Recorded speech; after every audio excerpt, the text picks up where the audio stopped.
Hora H do Agro, com Kellen Severo. Oferecimento Ihara. Agricultura é a nossa vida. Ihara. Consórcio Nacional Valtra. Seu sucesso em nossos planos. Olá, sejam muito bem-vindos ao Hora H do Agro, um programa onde discutimos e analisamos os temas que mais importam para o agronegócio brasileiro. Vamos aos destaques de hoje. Projetos chineses avançam na América do Sul. Porto de Xangai, no Peru, será o maior investimento na região. No Brasil, a presença chinesa cresce e vamos analisar os impactos para o agronegócio. Você vai ver também, presidente da França, Emmanuel Macron, visita Brasil com foco na agenda ambiental e climática. O agro ficou de fora de encontros com o líder francês. Na Argentina, confiança do agro dispara com Milei no poder. E mais, você vai ver ainda o desenvolvimento da agricultura brasileira no Cerrado e o papel das cooperativas agrícolas na produção de hortifruti. Tudo isso e muito mais no Hora H do Agro, que já está no ar. Projetos chineses estão avançando na América do Sul. Um exemplo é a construção de um megaporto no Peru, que promete encurtar distâncias rumo à Ásia. O Porto de Xangai é o maior investimento chinês na América do Sul e pode ajudar também as exportações brasileiras. O porto possui participação de 60% da empresa chinesa COSCO Shipping e a expectativa é que o tempo de viagem na rota América do Sul-Ásia seja reduzido em 2 semanas em alguns casos. A primeira etapa da construção deve ser concluída ainda no final deste ano.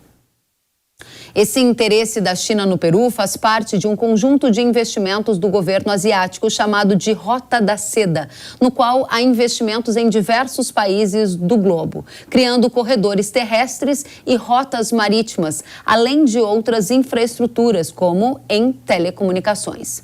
Para quem nos acompanha pela TV, nesta tela é possível ver um mapa criado pelo Instituto Internacional para Estudos Estratégicos que mostra o tamanho dessa iniciativa da China, que envolve tanto empréstimos como investimentos chineses, abrangendo desde projetos tradicionais de infraestrutura física até projetos digitais.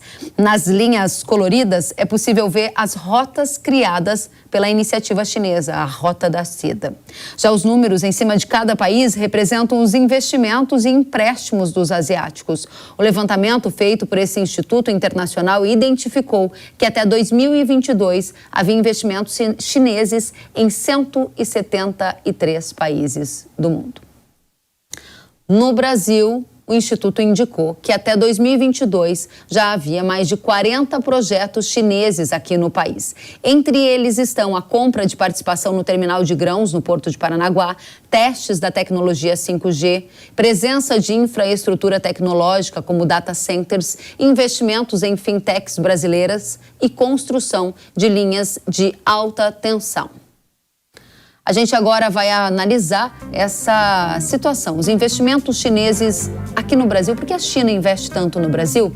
Túlio Cariello, diretor de conteúdo do Conselho Empresarial Brasil-China, vai responder a esta e outras perguntas. Primeiramente, seja muito bem-vindo, Túlio. Oi, Kelly, muito obrigado pelo convite. Túlio, para a gente começar, há investimentos estratégicos da China espalhados pelo mundo, em portos de todo o mundo, como esse do Peru, que a gente acabou de mostrar, e aqui também no Brasil, a exemplo do Porto de Paranaguá. Que tipo de controle marítimo isso dá aos chineses? Por que é importante a gente observar isso de perto? Eu acho que é fundamental para os chineses, né, que são, na verdade, os principais parceiros comerciais da maioria dos países da América do Sul, ter o controle sobre o escoamento desses produtos, né? Então, naturalmente, a gente sabe que no passado, inclusive no início dos anos 2000, quando a China começou a despontar como um ator mais relevante no comércio internacional, boa parte, por exemplo, da questão dos produtos do agro que eram comercializados com a China dependiam, em grande parte, de transporte via tradings internacionais, né, dos Estados Unidos ou da Europa. Então, hoje a gente vê que a China, com esse crescimento da demanda, né, do mercado chinês, o aumento das vendas dos países aqui da região para a China, eles buscaram aumentar a sua influência, a sua capacidade de controlar o escoamento desses produtos. Por isso a gente tem visto, né, muito desses investimentos vindo para essas áreas ligadas a armazenamento, transporte, né, portanto, investimentos em portos, ferrovias, rodovias, armazéns, né, então acredito que isso faz parte de uma estratégia chinesa de, por conta desse maior comércio, né, que a gente tem visto nos últimos anos, ter um maior controle sobre o escoamento desses produtos. Túlio, dentro dessa perspectiva que a gente mostrou, esse investimento grande no Porto do Peru, qual a importância desse Porto do Peru para o Brasil? Porque a gente tem expectativas de algum encurtamento na distância, né, no trajeto ali até a Ásia. Isso traz algum impacto para o agro, direto ou indireto, na sua avaliação? Eu acredito que sim, porque, de fato, todo tipo de investimento que melhore a nossa infraestrutura, né, a regional, vamos dizer assim, pode acabar contribuindo, né? Eu acredito que esse porto no Peru não necessariamente vai ter um impacto tão significativo no Brasil, até porque a nossa rota costuma ser outra, né? Não necessariamente passa pelo Peru, mas, de fato, o Peru, por exemplo, vai ter muito a ganhar. Eles são grandes exportadores de minérios para a China, né? Aqui no Brasil também. E eu acredito que o mais importante aqui é a gente pensar em estratégias para atrair investimentos do tipo também aqui para o Brasil, né? Eu acredito que a maior parte do investimento chinês hoje aqui, ela é muito concentrada ainda na questão de energia, sobretudo na área de eletricidade e petróleo, e os investimentos em infraestrutura, infraestrutura tradicional, né, como comentei, ferrovias, portos, armazéns, ainda está muito abaixo do potencial que essa área oferece, né? São gargalos históricos que o Brasil tem. Eu acho que hoje a China é um dos poucos países no mundo que tem envergadura e disposição econômica, né, para investir tanto no exterior. No início você estava comentando sobre a questão da nova Rota da Seda, né, desses investimentos que tem hoje em mais de 170 países. O Brasil não é parte dessa rota, mas, ao mesmo tempo, a gente está posicionado como o país que mais atraiu investimentos chineses nos últimos anos aqui na América do Sul. A gente tem praticamente metade de todo o estoque do investimento chinês aqui na região, né? Então, acredito que a gente está muito no espírito dessa nova Rota da Seda, mesmo não fazendo parte oficialmente da iniciativa. Você acaba de dizer que o Brasil é um dos países que mais atraiu investimentos chineses nesses últimos anos. Por que a China investe tanto no Brasil? O Brasil é uma economia emergente, né, com um grande potencial para atrair investimentos. A gente não atrai apenas investimentos chineses. Se a gente for olhar, por exemplo, alguns relatórios da ONU, né, que dizem respeito a essa questão do investimento estrangeiro, o Brasil costuma figurar entre os países que mais atraem investimentos externos no mundo, né? A gente tem um marco regulatório que, de uma forma ou de outra, acaba favorecendo e facilitando a entrada de investimentos internacionais aqui no Brasil. A China hoje, por ser um dos países que mais investe no exterior, né, geralmente competindo ali com os Estados Unidos ou com alguns países europeus ou o Japão, é um país que tem todo o interesse no Brasil porque a gente, primeiramente, tem uma relação comercial já muito bem estabelecida com a China, principalmente nessa área de commodities. O agro, sem dúvida alguma, é talvez um dos setores mais importantes nessa situação, né, do nosso comércio com a China. E isso acaba atraindo muitos investimentos também, que são, de uma forma ou de outra, complementares, né? Por isso eu comentei que a questão do investimento em infraestrutura ainda está muito aquém do potencial que oferece, ou seja, a gente poderia ter muito mais investimentos chineses nessa área. Eu acredito que esse é um tema que tem sido muito levantado, né, na academia, no meio político e empresarial também. Agora, você destacou o agro como um dos pontos de atenção entre os chineses. Você também falou de investimentos em energia. Dentro do agronegócio, que é a área aqui que também nos interessa demais, qual é a principal ambição chinesa em relação ao aumento de influência aqui no país? A compra de terras por estrangeiros é algo que não pode acontecer aqui no Brasil, mas é uma meta, digamos, da China, porque a gente viu esse movimento também nos Estados Unidos. Eu acredito que não. Na verdade, quando os chineses começaram a investir no Brasil com assim, mais relevância, que foi lá para os anos, final dos anos 2000, no caso, eles até tentaram comprar terras aqui, mas viram que logo não seria possível por conta da legislação brasileira. Então, eu não teria nenhum temor em relação a isso. O que eles têm feito, na verdade, por exemplo, nessa área do agro, mais especificamente, tentar investir em outras áreas da cadeia produtiva do agro. Ou seja, eles não querem plantar aqui no Brasil para poder exportar para a China. Quem planta aqui no Brasil são as empresas brasileiras, né, os produtores brasileiros. O que a China tem buscado fazer é investir, por exemplo, na questão do escoamento de produtos. A gente tem hoje a maior empresa de alimentos do mundo, né, que é a COFCO, que é uma empresa estatal chinesa, com investimentos muito volumosos e significativos aqui no Brasil, em vários estados brasileiros. A gente tem outra empresa chinesa, que é a Longping, que tem investido muito na parte de tecnologia, sementes, né? Inclusive, eu acredito que os investimentos nessa área do agro, eles são muito maiores também, porque se a gente for olhar em termos de projetos, os investimentos aqui chineses nessa área do agro, tem só 6% dos projetos investidos pela China desde 2007, né, que é quando começa a nossa análise, então, do Conselho Empresarial Brasil-China. Seria o quarto lugar em termos de setor, né, ficaria atrás só da área de petróleo, energia e indústria manufatureira, né? Então, assim, acredito que é um setor que tem muito potencial e eu espero que a gente possa ver mais investimentos nessa área no futuro também. Interessante. Agora, Túlio, quando a gente observa esses números, você está dizendo, né? O agro fica atrás de 3 outros setores em relação à atenção chinesa em investimentos, desde que os estudos começaram a ser feitos aí por vocês. Há quem diga que a China está comprando o Brasil, seja pela dependência que a gente tem deles como clientes para as nossas exportações, seja pelos crescentes investimentos aqui. Você concorda? Não, eu acho que isso é realmente algo que está muito fora da realidade, inclusive porque os investimentos chineses que entram aqui no Brasil, eles operam de acordo com a legislação brasileira e, em muitos casos, eles são muito benéficos, na verdade, para o Brasil, né? Primeiro porque alguns investimentos desses são, de fato, greenfield, né? Ou seja, investimentos que são feitos do zero, que incluem, por exemplo, a construção de uma nova fábrica, né, de algum produto específico que, naturalmente, dinamiza muito a relação econômica no local onde está sendo feito aquele investimento, porque você vai precisar de matéria-prima, você vai precisar contratar novos trabalhadores, né?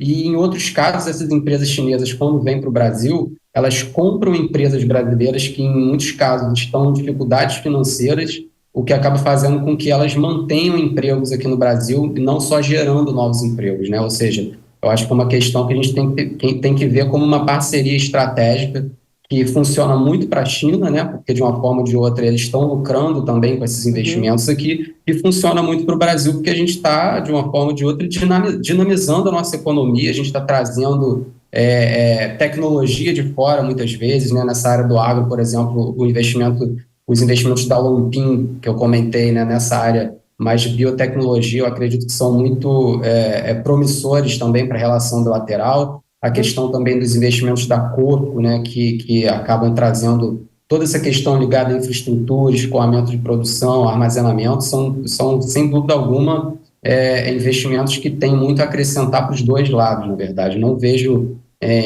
uma relação assim, de dependência ou compra do Brasil, como costuma ser falado, não. Muito bem. Tem algum risco? Porque, olhando para números, a gente vê mais de 80% da soja brasileira indo para a China, a ampliação das compras de carne bovina, e claro que isso gera um dinamismo no Brasil, nas áreas em que se produzem esses produtos, para atender esse cliente, o cliente chinês. Ao mesmo tempo, quando a gente pensa em gestão de risco, a gente sabe que colocar os ovos, a maioria deles na mesma cesta, pode gerar uma implicação negativa, nesse caso, para o Brasil. Você vê algum risco importante no sentido do chinês eventualmente decidir e buscar fornecimento em outras áreas como a África, e em algum momento ao longo da história abandonar gradualmente essas compras do Brasil? Essa é uma ótima pergunta, Kellen. Eu acredito que existe sim esse risco, inclusive porque a China, ela, como você comentou, tem buscado outros parceiros, outros fornecedores no exterior, né? Buscado, por exemplo, novos fornecedores na própria África, na própria Ásia, até mesmo na Europa, né? E, inclusive, a China tem buscado aumentar também a produção de alguns itens, né? Algumas commodities domesticamente. Isso é o caso muito claro, por exemplo, na área de carnes, né? É muito curioso, porque a gente vê que o Brasil vende muita carne para a China, mas a realidade é que a China é quase autossuficiente, por exemplo, na carne de porco e na carne de frango. Então, o que o Brasil exporta para a China, muitas vezes não chega a 1% do que de fato é consumido no país, né? Então, é realmente uma relação assim, que tem que ser vista a longo prazo. Os chineses têm feito isso porque eles têm consciência que eles não podem depender tanto de um ou dois parceiros no fornecimento de commodities, né?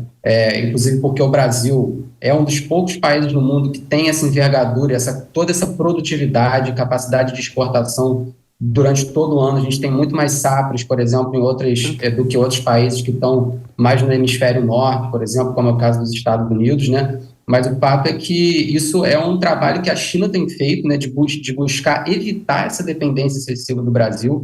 E eu acho que a gente tem que pensar isso do nosso lado também. Para o futuro, a China naturalmente vai continuar sendo o nosso principal destino de vendas, por exemplo, de soja e carnes. Eu não vejo isso mudando. Mas o fato é que a gente precisa, sim, buscar novos parceiros no exterior. Eu acredito que a própria África é um continente que oferece grandes oportunidades, né? Inclusive que a imagem do Brasil na África, em geral, é muito positiva. A gente tem capacidade de exportar para o exterior, para a própria Ásia, de uma forma geral, né? Países emergentes na Ásia, e buscar outros mercados além da China para evitar que essa dependência se aprofunde. Né? Muito bem. Agora, uma última pergunta. A gente está analisando aqui essa presença chinesa ao redor do mundo, investimentos crescentes no Brasil, também no agro, e uma área que não foi mencionada é a área de bancos. Os bancos chineses estão avançando pelo mundo. Como esse movimento é compreendido por vocês do ponto de vista de empréstimos para diferentes setores, entre eles o agro, e até um avanço da circulação do yuan, que essa é uma ambição, inclusive, da China, não é?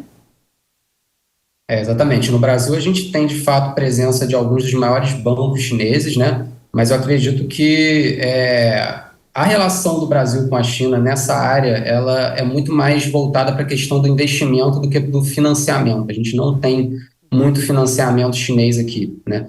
Mas, de fato, eu acho que para a área do agro, a questão do financiamento é muito promissora, no sentido de que a gente pode buscar mais parcerias e financiamento verde, no caso, né? A China é um país agora que tem investido muito na questão de transição energética. Eles têm uma meta muito ambiciosa de descarbonização, ou seja, até 2060 eles querem ser neutros em carbono. Isso reflete muito também nas ações da China no exterior. Então, o Brasil, que é um país que já tem essa questão da tecnologia do agro bem desenvolvida, é um dos países que mais investe nessa área, é uma referência mundial, poderia atrair mais financiamento, né, para além dos investimentos também, claro, como eu comentei, nessa área, por exemplo, de carne carbono neutro, né, agricultura de baixo carbono. Okay. São todos setores que têm muito potencial para atrair parcerias. Muito bem. Túlio Cariello, diretor de conteúdo do Conselho Empresarial Brasil-China, muito obrigada por estar conosco aqui na Jovem Pan News. Volte sempre. Obrigado, Keren, pelo convite. Obrigada a você. Até a próxima.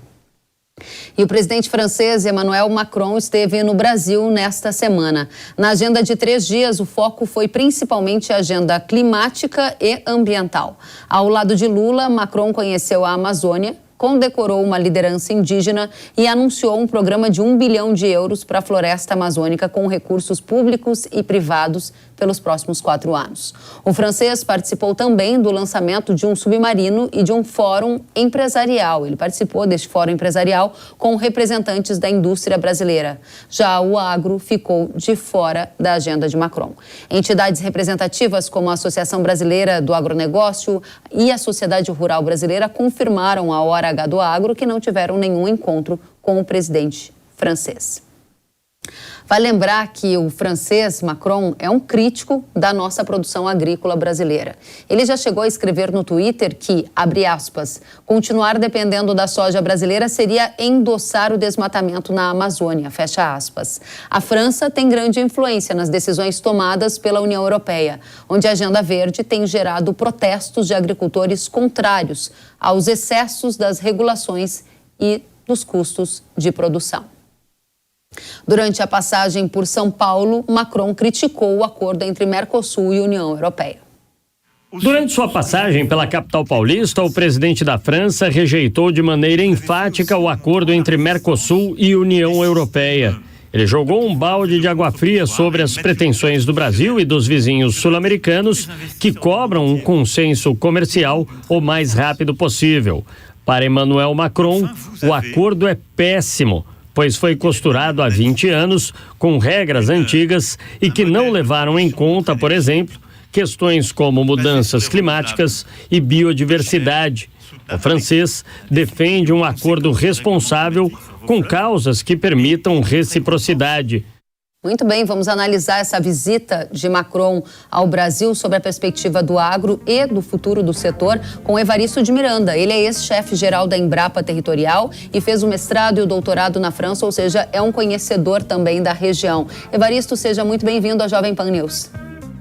Obrigado pelo convite, é um prazer estar aqui com você, Kelly. Obrigada, Evaristo. E a primeira pergunta é, a vinda de Macron ao Brasil tem de fato alguma importância para o agro brasileiro? Por quê? Eu acho que, em primeiro lugar, ela poderia ter, não é? Então, acho que nesse debate aqui, na sua colocação, a gente tem que separar duas coisas. Uma coisa é a relação econômica, incluindo o agro, Brasil-França, acho que isso que é o relevante ser analisado. A outra é a política que o Lula e o Macron estão fazendo junto, não é? Um pouco de circo aí, sem nada de muito consequente para nada, né? Nem na Amazônia, né? Em tema algum, eles chegaram a alguma coisa de relevante. Então, acho que assim, o que é importante é dizer, a relação Brasil-França é uma relação muito significativa, né? A França é o quarto país investidor no Brasil, né? Você tem aí grupos muito grandes franceses no Brasil, que é Carrefour, Airbus, mas na agricultura também ela investe muito. Nós temos muitas empresas francesas produzindo no Brasil, né? Então, quando você fala assim que a França criticou a agricultura brasileira, mas no Brasil você tem um grupo enorme de empresas francesas, algumas desde 1940, né? Produzindo, atuando, etc, né? Então, acho que tem duas coisas que a gente tem que diferenciar. Quer dizer, uma coisa é a relação Brasil-França, porque ela é muito significativa. Além disso, nós temos 730 quilômetros de fronteira com a França, né? Na Guiana, né? Então, é a única colônia que ainda existe nas Américas, é a colônia francesa da Guiana, é uma colônia, né? É um colonialismo que continua existindo lá, é o único caso, né?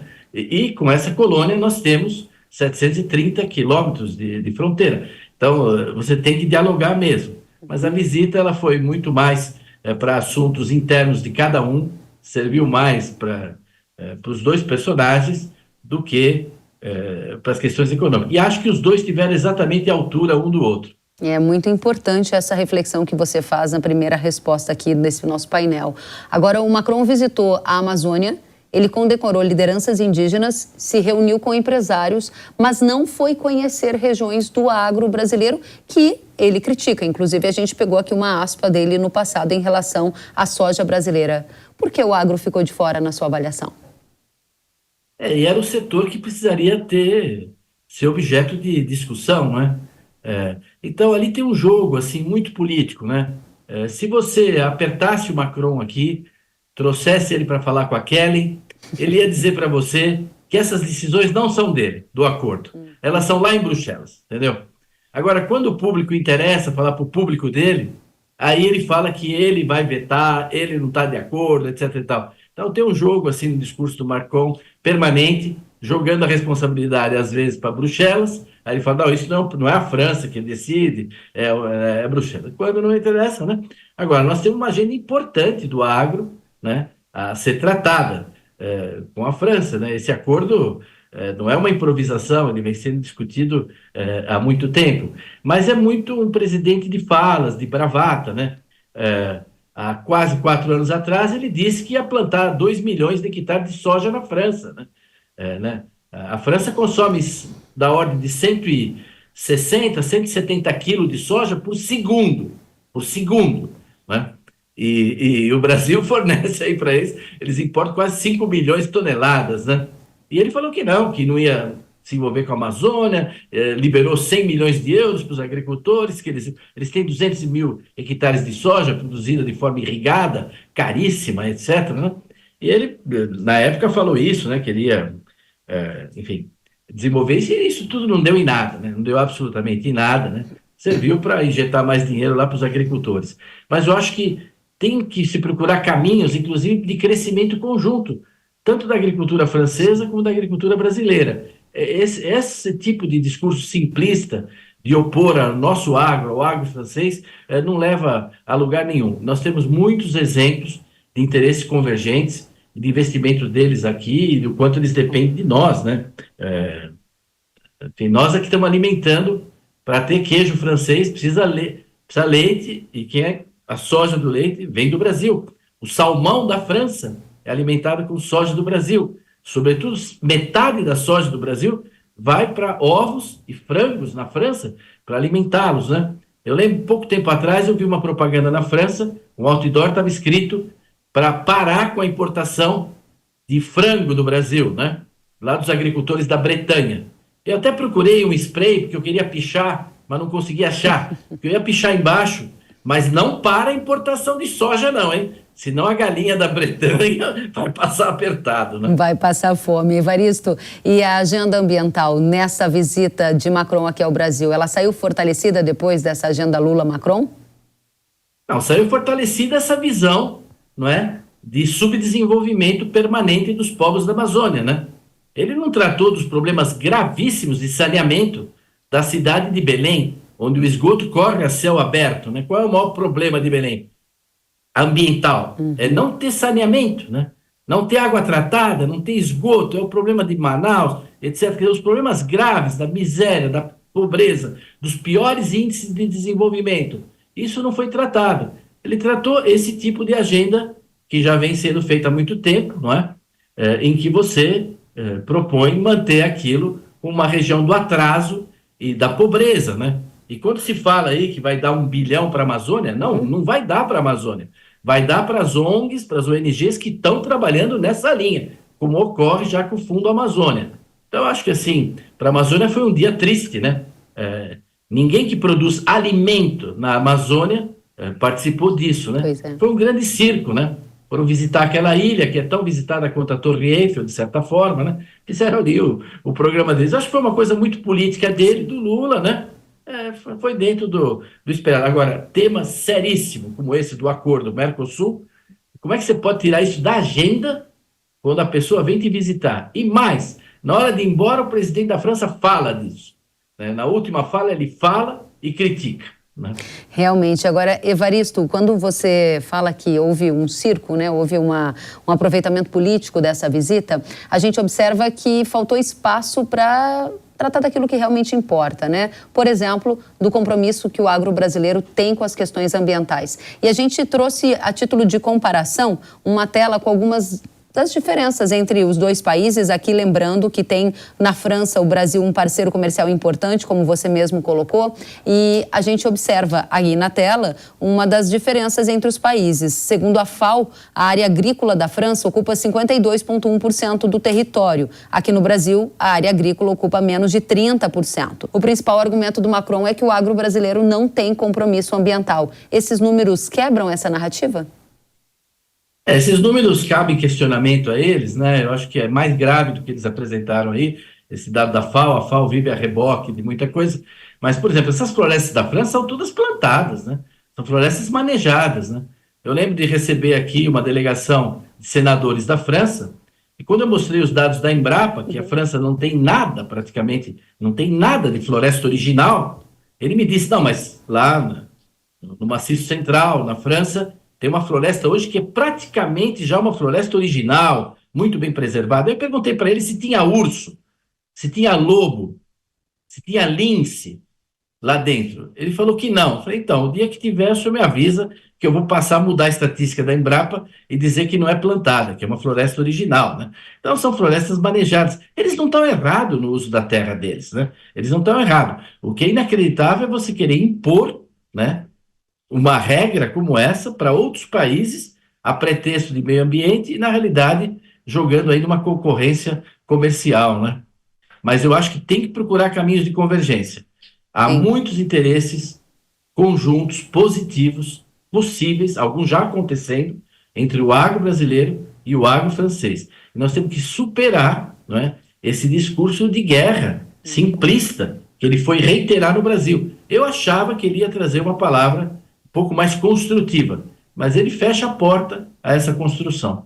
Muito bem, Evaristo. Agora, dentro dessa perspectiva de convergências, muitos dos produtores rurais aqui do Brasil são convergentes, eles concordam com com o movimento dos produtores rurais europeus de protestos que estão acontecendo lá. A gente vai mostrar algumas imagens, Evaristo, para você poder comentar conosco também. São protestos que estão há semanas se espalhando pela Europa. Há europeus, inclusive, de acordo com agências de notícias, que atiraram ovos contra a polícia em mais um protesto nessa semana. Houve incêndio de feno, centenas de tratores novamente fechando as ruas perto da sede da União Europeia, onde os ministros da Agricultura estavam reunidos para tentar aliviar manifestações sem precedentes lá no bloco europeu. Os agricultores protestaram contra o que consideram burocracia excessiva, práticas comerciais desleais, aumento de exigências ambientais e importações de itens da Ucrânia, por exemplo. No Reino Unido também teve manifestação. Agricultores fizeram um tratoraço em direção ao parlamento do país. Eles alegam que acordos comerciais entre o Reino Unido e outros países, incluindo Austrália e Nova Zelândia, estão abrindo as portas para importações de custos menores que prejudicam os produtores britânicos. Qual a sua análise sobre essa onda de protestos na Europa que se arrasta há meses já? Eu não quero ser simplista, nós estamos diante de uma coisa muito complexa, né? Eu vivi muitos anos na França, conheço bastante, assim, de ter estado junto dessa agricultura, muitos amigos na agricultura francesa, etc. Mas eu digo o seguinte, vamos tomar um ponto que você salientou. Quer dizer, hoje eles sofrem o mesmo problema que nós sofremos no Brasil. Uma agenda ambiental produzida para o agro, por gente que não é do agro, que não conhece as condições de produção, não conhece, não quer conhecer, tem até antipatia pelo agro, né? Então, hoje, a agenda política, a política ambiental para o agro, na Europa, como no Brasil, é feita por gente urbana, como no Brasil, por paulistano, não é? Por gente do Rio de Janeiro que fala de Amazônia e propõe programas para a Amazônia, etc., para a agricultura. Quer dizer, é uma agenda desvinculada da realidade, né? E que chegou a níveis de imposições e de propostas completamente delirantes. Agora, você vê, os agricultores não aceitaram de deixar 4% da sua área, não em floresta, em reserva, não, em pousio, certo? Pode até ser com vegetação nativa. Eles recusaram isso. Nós temos 20%, na Amazônia chega a 80%, não é? Então, nós temos, assim, regras ambientais muito mais duras, né, no caso do Brasil, né? Então, eu acho que nisso há uma grande convergência. Acho que seria muito interessante a gente organizar um evento internacional sobre produção de alimento e combate à fome. Mas só com o produtor de alimento. Produtor de alimento da França, do Brasil, da Argentina, dos Estados Unidos. Nós só falar quem produz alimento. Isso é que combate a fome. E aí existe uma agenda comum, sim, que os produtores de alimento, como nós estamos vendo aqui nas imagens, estão enfrentando no mundo inteiro. Uma agenda imposta por um mundo urbano que desconhece a realidade rural, não é? E impõe regras completamente delirantes. No Brasil, isso é cotidiano. É cotidiano. Para te dar um exemplo, sem falar quem foi o pecador, né? Nós estamos começando a criar galinha ao ar livre também, né? Para produzir ovos ao ar livre, não é? E claro que a galinha faz cocô ao ar livre, né? Já tem órgão ambiental mandando furar poço para tentar medir se vai comprometer o aquífero Guarani, entendeu? Mas assim, é umas coisas completamente delirantes dos órgãos ambientais, que desconhecem. Então, eles são ruins, tecnicamente falando, e são ruins também do lado operacional, do lado do sistema de produção. Quer dizer, é um pessoal que vive criando dificuldades e, infelizmente, em alguns casos, vendendo facilidades. Então, essa agenda dos agricultores da Europa, uma boa parte dela é comum com a agenda de todos os produtores de alimentos significativos, né, do planeta. Muito bem. Evaristo, dentro dessa lógica, a última pergunta que eu tenho para te fazer é sobre a lei antidesmatamento. A gente viu agora nos últimos dias que cerca de 20 países da União Europeia pediram que a lei antidesmatamento do bloco ela seja reduzida e possivelmente suspensa. O argumento é que a nova regra ambiental prevista para entrar em vigor no fim deste ano prejudicaria os agricultores europeus. A lei antidesmatamento que afeta o agro brasileiro, ela proíbe a União Europeia de importar produtos de desmatamento legal e ilegal, só para nossa audiência lembrar, como café, soja e carne bovina. Essas regras, elas vão entrar em vigor ou a lei antidesmatamento está se enfraquecendo a cada novo protesto e a cada percepção de que a realidade vai se impor e o custo dela é muito alto? acho que a gente tem que caminhar com duas pernas nisso. Primeiro, o nosso complexo de vira-lata, né? Porque aqui no Brasil já tem gente que assumiu essa lei como uma coisa sagrada, importantíssima, e estão gastando uma energia com isso colossal, né? Cada um lá no seu cantinho, etc., sem olhar o conjunto da agricultura brasileira, né? E é verdade, se essa lei for aplicada rigorosamente, ela vai prejudicar os agricultores da Europa. Eles vão ser os grandes prejudicados. Em vários casos, não temos tempo aqui para detalhar isso. E eles já estão reagindo a isso. E mais, quando Bruxelas anunciou agora que vai adiar, eles falaram, não é adiar, é acabar, né? É acabar, não queremos adiamento, né? Então, eu acho que, enfim, essa agenda ESG da Europa, ela foi por água abaixo, ela está indo por água abaixo lá pela reação dos produtores, né? E vai trazer reflexo também para nós. Então, nisso, de certa forma, de novo, esses agricultores estão tendo conquistas que podem ser interessantes para o agro. Ninguém é favorável ao desmatamento, mas os países têm que ser responsáveis e eles têm a sua soberania. Quer dizer, nós temos uma legislação rigorosíssima, né, do Código Florestal, tem que obedecer o Código Florestal, agora eles querem ir além do além, né? Então, isso não é possível, e não só nós, né? Na África, a França explora madeira, a Bélgica explora madeira no Gabão, explora cacau, está tendo desmatamento em todos esses lugares. Imagina que esse pessoal vai conseguir se adequar. E a burocracia que isso geraria é algo colossal, algo colossal. É verdade. Evaristo de Miranda, muito obrigada por estar conosco analisando esses fatos importantes que marcaram a semana, que impactam o agro. Você trouxe para a gente uma visão de futuro que muito importa para a nossa audiência. Volte sempre, um prazer recebê-lo, Evaristo de Miranda, que é ex-chefe da Embrapa Territorial. Até a próxima. Eu agradeço e uma Santa Páscoa aí para todos. Amém, para todos nós. E no encontro com Macron, Lula fez alguns pronunciamentos e ele disse que 14% de terras indígenas é muito pouco, ou seja, de território destinado aos indígenas no Brasil.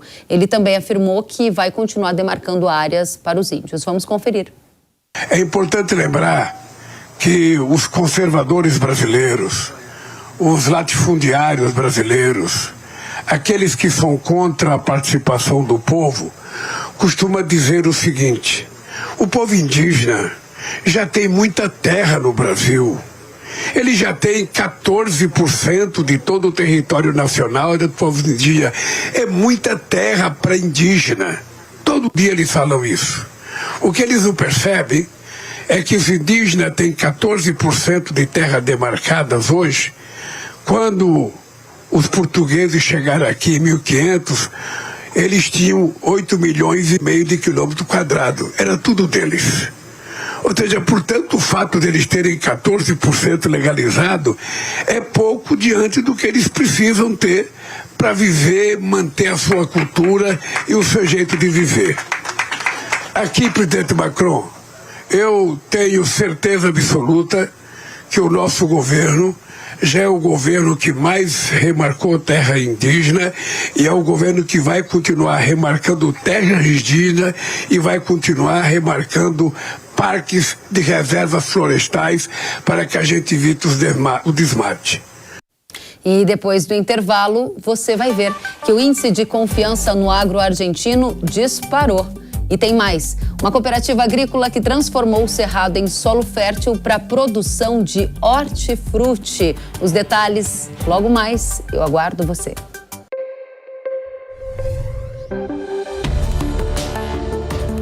O agro, setor que movimenta a economia brasileira, gerando renda, emprego e oportunidades para toda a população. Hora H do Agro, com Kellen Severo.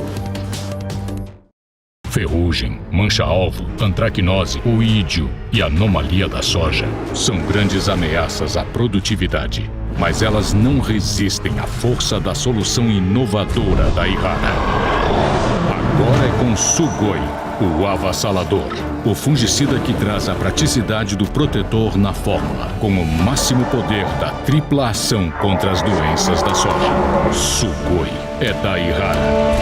Apenas o receituário agronômico. Consulte sempre um engenheiro agrônomo. Olá pessoal, aqui quem fala é Zico. venho apresentar para vocês uma empresa que é camisa 10 no mundo dos consórcios. O Consórcio Mage. Com quase 4 décadas de tradição, o Consórcio Mage trabalha com consórcio de carros, imóveis, caminhões Volkswagen, equipamentos Caterpillar e máquinas agrícolas das marcas Massey Ferguson e Valtra. Acesse consórciomage.com.br, faça sua simulação e agarre esta oportunidade. Consórcio Mage. Pensar no futuro é agir agora. Sabia que o Brasil é um dos maiores produtores de soja e milho no mundo? Esse mercado movimenta mais de 70 bilhões de dólares anualmente e tem muitas oportunidades. Com o curso de comercialização de soja e milho da NIL, você aprende a negociar preços em bolsas internacionais e proteger seu capital. O professor João Birkan tem mais de 60 anos de experiência e vai te ensinar como ganhar dinheiro no agronegócio. Garantir uma taxa melhor do dólar para daqui a 12 meses. Esse curso é ideal para você que quer trabalhar com trading de soja e milho no mercado financeiro e para você que é produtor e quer potencializar os lucros com sua safra. Ingresse no setor que mais cresce no Brasil. Acesse nilcursos.com.br e inscreva-se.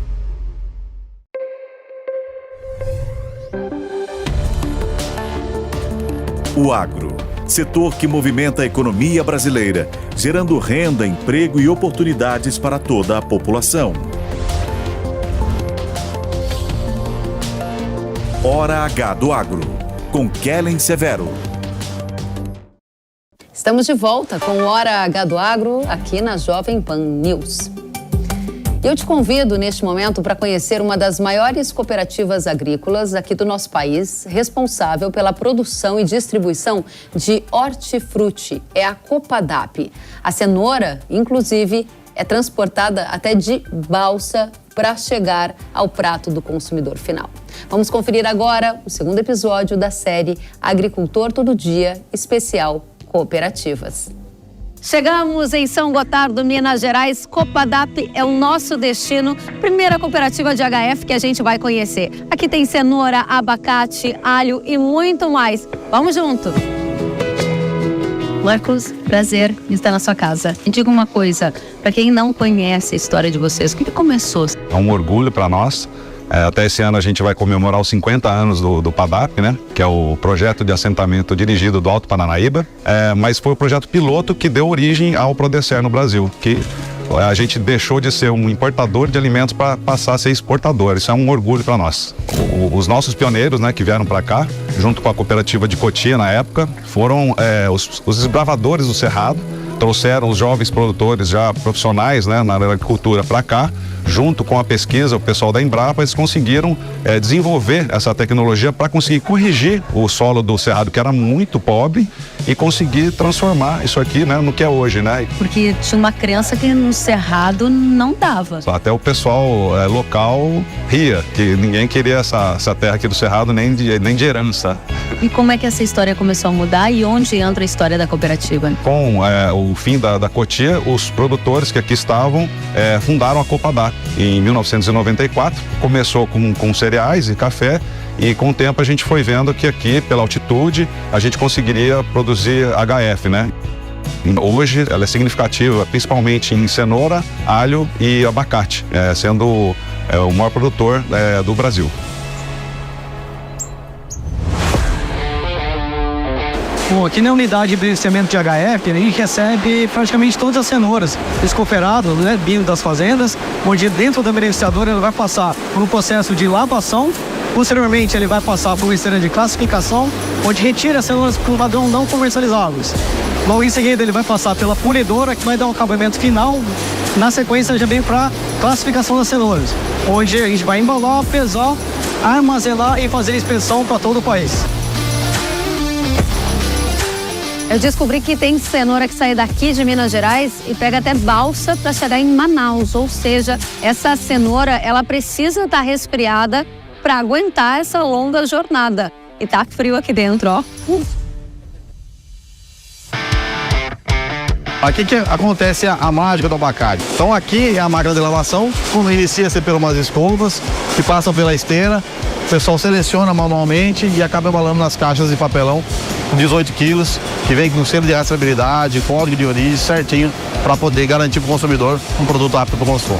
A gente está buscando agregar valor no produto para poder remunerar melhor o produtor. Esse aqui é uma das beneficiadoras de batata que presta serviço para a Copadap. Juntando os 2 lavadores, dá em média 45 caminhões lavados. A correria vocês viram, né? É diária, é de segunda a segunda. Então tem caminhão para o Rio de Janeiro, Espírito Santo, Bahia, Campinas, São Paulo, BH, para todo lado. É o dia inteiro na correria. É o ano todo, pelo menos 3 culturas diferentes. Isso dá dinamismo, isso dá diversificação, isso dá competitividade econômica, porque quando uma cultura está na alta, a outra está na baixa, você consegue ter o ciclo da agricultura se renovando. Por quê? Porque uma vai complementando a outra. Seu Amado, quanto tempo o senhor faz parte dessa história? Desde 1976, eu permaneço aqui na empresa. Aqui nós somos ricos em serviço, né? Muita mudança de plantação, cidade que eu ando aí, secretário, todo dia anunciando, vaga de serviço, paga na hora, paga por mês, o serviço está sobrando. São Gotardo era uma coisa antes da chegada dos produtores e outra hoje, né? O desenvolvimento da cidade, seja na parte econômica, seja na parte social, ele foi muito influenciado, né, pelo esse desenvolvimento da agricultura aqui no Cerrado. Quando a gente anda aqui pela cooperativa, fica muito claro o tamanho da estrutura, o número de funcionários. E dá para entender todo esse suporte que quem está lá no campo recebe e que vem daqui, né? A cooperativa, ela independe do tamanho do produtor, né? Então, hoje a gente pode dizer que tanto o pequeno produtor como um grande produtor, né? Ele pode aproveitar muito da força do cooperativismo. Por exemplo, a gente sozinho, às vezes a gente tem uma certa dificuldade de competir no mercado. Você estando numa cooperativa, lógico, você tem seus companheiros cooperados, seu produto aumenta, né? Sua visibilidade aumenta. Então, tudo isso aí faz com que a gente tenha muito mais inserção dentro do mercado. Demar, a gente viu aquelas frutas, legumes, tudo muito bonito, né? Como é que faz para manter um manejo do HF para esse produto chegar tão bonitão lá no consumidor? Parte do processo passa pelo controle das pragas, das doenças, mas infelizmente a gente trabalha a céu aberto, né? E todos os cultivos estão suscetíveis ao ataque de pragas e doenças, assim como nós estamos também. E então a gente tem aqui hoje nos estoques nossos, né, os fungicidas, os herbicidas, os inseticidas, para que a gente consiga controlar as pragas e as doenças no campo, para que chegue um produto de qualidade no consumidor final. A batata em solo desgastado, ela não dá muita qualidade. Então esse aí é um dos principais problemas. Outro problema é a questão das doenças e pragas que ocorrem na cultura da batata. Ela exige muita aplicação, muita dedicação. A Yara traz hoje várias ferramentas de ações rápidas e eficazes para o tratamento de pragas, doenças e plantas daninhas, deixando o produtor livre para extrair o máximo potencial produtivo das lavouras. Então a gente vem a campo para ouvir do produtor as necessidades, né, escutar suas dores e trazer soluções para o campo para poder agregar no negócio do produtor. A Yara tem em especial o Totality, o Completo, o Eleito e o Milbenox, que vai proteger a lavoura de forma rápida, eficiente, e o produtor pode explorar o máximo potencial produtivo da cultura.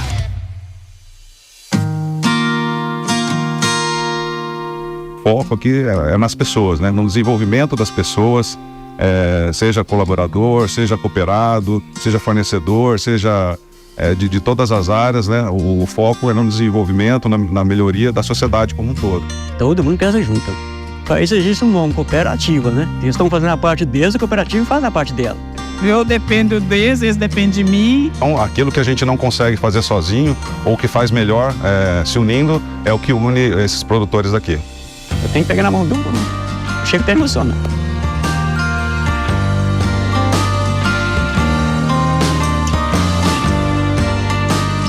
O destino de tudo que se produz, de todas essas toneladas que a gente viu, é o próprio brasileiro. É a nossa cenoura do almoço, o alho que tempera a nossa comidinha e todas essas outras culturas que estão ali no dia a dia da nossa refeição. Isso é muito poderoso também. A gente não imagina o trabalho que tem por trás disso aí, né? Desde a pesquisa, desde o fornecimento, as dificuldades, né? A indústria a céu aberto, que é a agricultura, Mas para nós, como produtores, é uma satisfação muito grande poder levar produtos aí de qualidade, com controle, preocupados aí com o meio ambiente, preocupado aí com a qualidade de vida dos trabalhadores, né, e chegar esse produto aí para o consumidor final. Tá comprando um produto que a gente produziu, né? E a gente também se sente muito orgulhoso, né? Aí você fala, nossa, aquele lá ali foi eu produzi, nós produzimos, né? E é por isso que o seu Amado disse que toda hora que ele vai no mercado, que ele põe um alimento na mesa, ele se lembra que ele também faz parte daquilo. Que ele é parte, as centenas de pessoas que trabalham na cooperativação, centenas de produtores também. É uma engrenagem tão complexa que não custa relembrar que cada alimento daquele tem uma linda história por trás. Dá muito orgulho, dá orgulho demais. Você fala assim, ó, isso aqui passou na minha mão, na mão de nós todos, assim, sabe? Porque você chega lá, é muito bonitinho, lá na quitanda, tá tudo arrumadinho, mas você vai no campo, vocês vê o tanto de gente que empenha para isso, né? Então eu fico muito satisfeito de fazer parte desse negócio, né? É o negócio de alimentar o Brasil, né?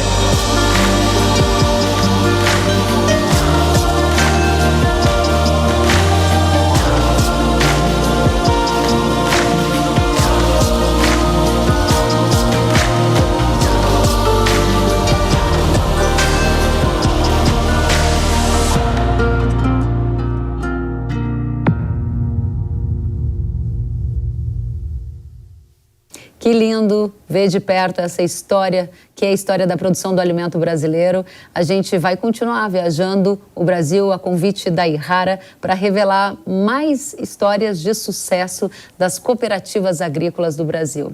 No próximo mês tem mais Agricultor Todo Dia aqui no Hora H do Agro. E uma pesquisa realizada pela Associação Agrícola da Argentina, chamada CREA, indicou nesta semana uma disparada na confiança do setor com os rumos da economia lá do país deles. O estudo, que ouviu 1.478 empresários agro de diferentes regiões, indicou que 77% deles consideram que a situação econômica do país poderá melhorar em um ano. Esse número chama atenção, já que no último levantamento, em novembro, apenas 20% dos empresários rurais acreditavam em uma melhora. Em relação à situação financeira e econômica das empresas do agro, 63% disseram que acreditam em uma melhora no próximo ano. Veja que este é o melhor patamar desde 2016. Vamos analisar a situação econômica da Argentina, do agro de lá, com repercussões no agro brasileiro de forma direta ou indireta. José Carlos de Lima Júnior, sócio-diretor da Marquestrate, é o nosso convidado para essa análise. Seja bem-vindo, Zé Carlos. Olá, Kelly. Obrigado pelo convite. Zé Carlos, para a gente começar essa conversa, por que o empresariado agro está tão confiante com o governo de Milei? Bom, não dá para questionar, né, que a desvalorização cambial que o Milei colocou assim que ele assumiu acabou trazendo aí muito mais divisas para dentro da Argentina em face aí da desvalorização que o peso sofreu. Então, nesse cenário, toda exportação que atualmente está sendo feita pelo agronegócio argentino e que tem crescido do ano passado para esse, até em função da própria produtividade que eles têm alcançado no campo, isso com certeza aí faz com que entre mais divisas, mais receita para dentro dos argentinos, né, dentro do mercado local. Muito bem, agora dentro desse contexto que você coloca de desvalorização cambial, apesar de uma melhora na confiança, há pouco interesse em investir. A gente preparou uma arte para dar uma olhadinha nesses dados, eu vou te pedir atenção para a gente juntos analisar. Momento para realizar investimentos, 62% disseram que é um momento ruim, 14% disseram que é bom e 24% indistinto. O que isso significa na prática, Zé Carlos? Há um aumento de confiança, mas uma pouca disposição para investir? Então, é muito interessante, né, Kelly, quando você pega e coloca essas duas situações lado a lado. De um lado, você tem um setor que está percebendo uma vantagem com o Milei, em face, principalmente que eles estão exportando, então está ganhando muito mais dinheiro, no sentido de que a desvalorização cambial faz com que entre muito mais dólares para dentro do país. Então, lógico, para quem está vendendo é excelente. Por outro lado, para você fazer investimento, é necessário você ter uma previsibilidade futura. E essa previsibilidade futura significa que não é olhar a Argentina com os olhos desse 2024, 2025, mas daqui a 10 anos, como seria a Argentina ou como ela estará. E aí, nesse sentido, o empresariado como um todo aguarda, com certeza, as aprovações e principalmente a direção efetiva que a Argentina vai ter aí nos próximos anos. Principalmente considerando que faz menos de 6 meses que o próprio Milei assumiu a presidência do país portanto, ainda é muito recente para que a gente possa virar e falar que, no longo prazo, apesar de tudo isso que ele tem feito, né, cortar gastos públicos, por outro lado, ter uma desvalorização cambial que, com certeza, vai aumentar em muito a inflação no país, pelo menos no curto espaço de tempo. Então, o que o mercado, como todos os investidores fazem, é aguardar os desdobramentos. Daí o receio que você vê aí nesses números. Muito bem, e essa questão principal para a nossa audiência é entender como que a atual condição argentina impacta direto ou indiretamente o Brasil do agro. Porque eles podem aumentar a produção, podem aumentar a exportação, podem aumentar incentivos para algumas cadeias e repercutir aqui, já que a gente concorre em alguns produtos. Qual é a sua visão de curto e médio prazo? Primeiramente, a gente precisa considerar o que acontece recentemente, né? Vamos separar aí soja e milho, né? Que são duas cadeias muito fortes que o Brasil compete diretamente com eles. Primeiramente, aí falando de milho, eles tiveram uma redução em pelo menos da ordem de 2,5%, o que antes era 56 milhões e meio, caiu aí para cerca de 54 milhões de toneladas nesse 2024, que é ainda um número expressivo.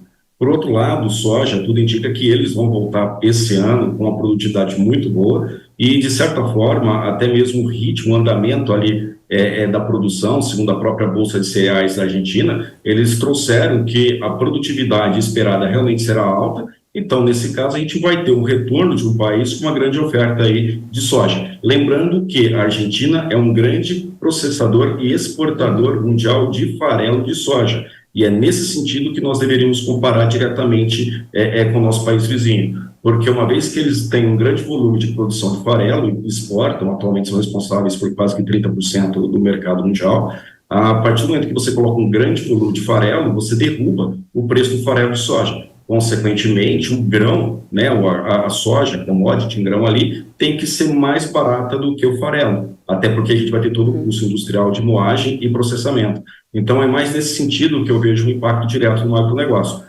Mas lembrando, com certeza, que a gente tem que olhar a Argentina, não apenas, né, soja, milho, mas também incluir aí, por exemplo, trigo, que é outra cadeia produtiva que, queiramos ou não, o país é bastante forte. Você está dizendo, em outras palavras, que uma melhora na economia sob o governo de Milei tende a deixar o agro argentino mais competitivo e significa um risco para o agro do Brasil, de alguma maneira, porque concorrem em alguns produtos?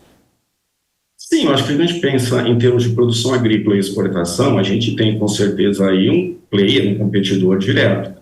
Por outro lado, quando a gente pega e faz uma outra comparação de parceiro comercial, eles indo bem para nós, igualmente seria bem, pensando que o Brasil também exporta para ele. Só que fazendo a separação de agronegócio, realmente o Brasil ele terá um competidor expressivo aí que, com esse próprio retorno que está sendo colocado não só pelo clima, mas também ali para essa condição de desvalorização cambial, o que faz com que o produto argentino, de certa forma, até fique mais barato do que o brasileiro. Muito bem. Uma última pergunta. É possível fazer algum paralelo com a confiança do agro lá da Argentina e a confiança do agro no Brasil neste momento? A minha pergunta tem a ver com também o cenário não só político, mas também de queda de preço de commodities e interesse de colocar mais investimentos no setor aqui no nosso país.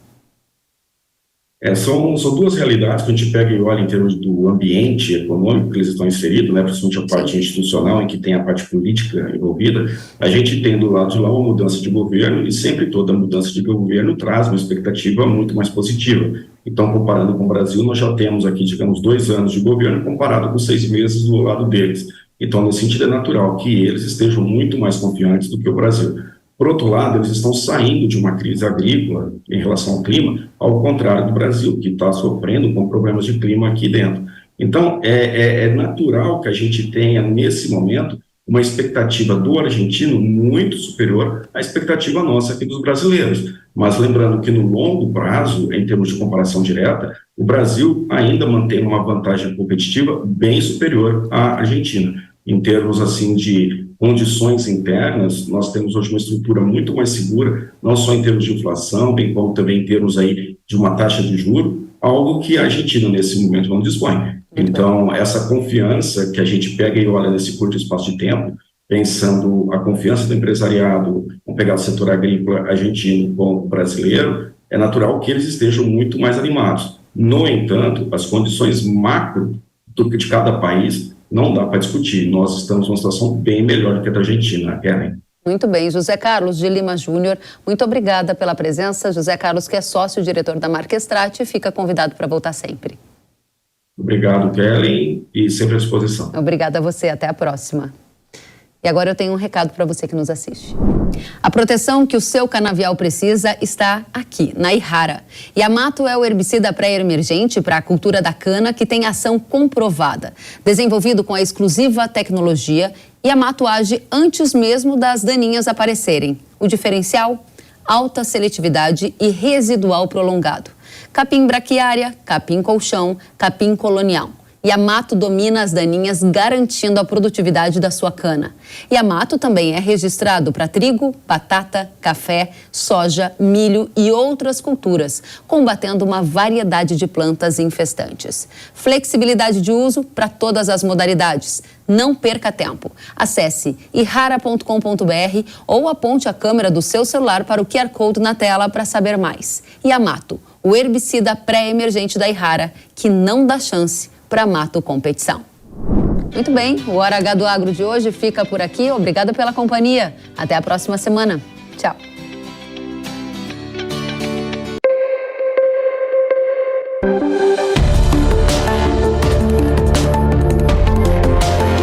Hora H do Agro, com Kellen Severo. Oferecimento Ihara. Agricultura é a nossa vida. Ihara. Consórcio Nacional Valtra. Seu sucesso em nossos planos. Realização Jovem Pan News.